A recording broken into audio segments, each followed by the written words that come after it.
शोधू कुठे ती एकच वाट.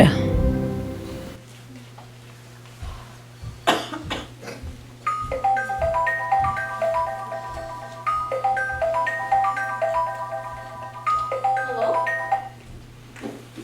Hey, what's up?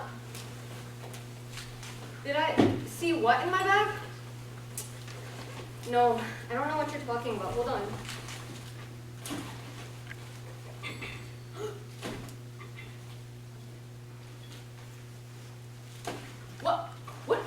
What'd you put in my bag? Okay, listen. I know what No, listen to me. I know I said I wanted to do that with you, but I didn't think you'd actually put that in my bag. I mean, what would my parents think? I don't even know what to do, and I'm so scared. How could you just put that in my bag without my permission? Okay, wait. I'm calming down. Okay. I'm listening. Okay.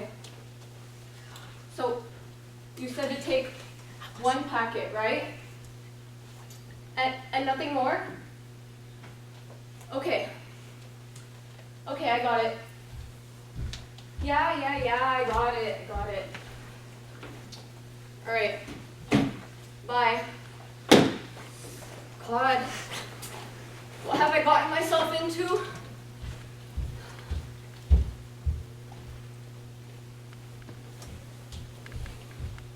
After 6 months,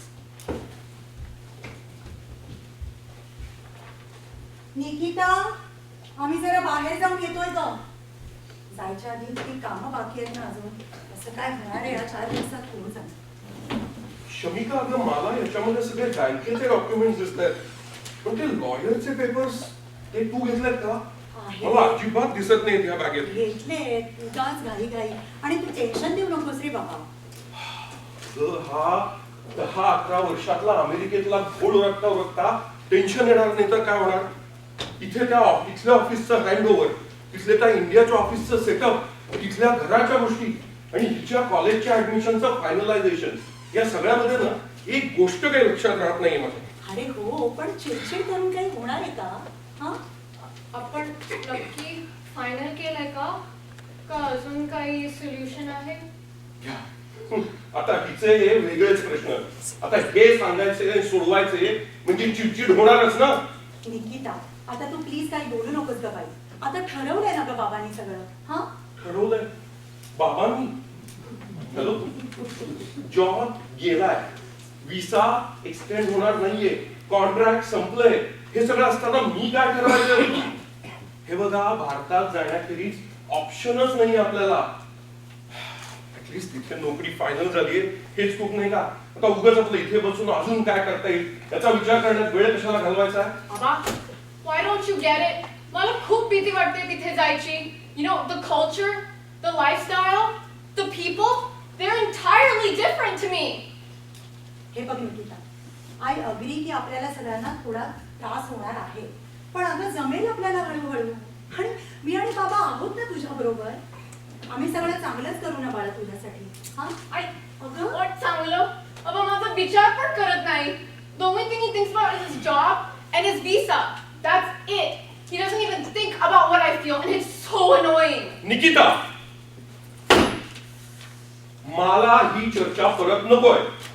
do you understand? गेले 1 महिना आपण याच विषयावर बोलतोय आणि मला तुला परत परत तेच सांगत बसायचं नाहीये.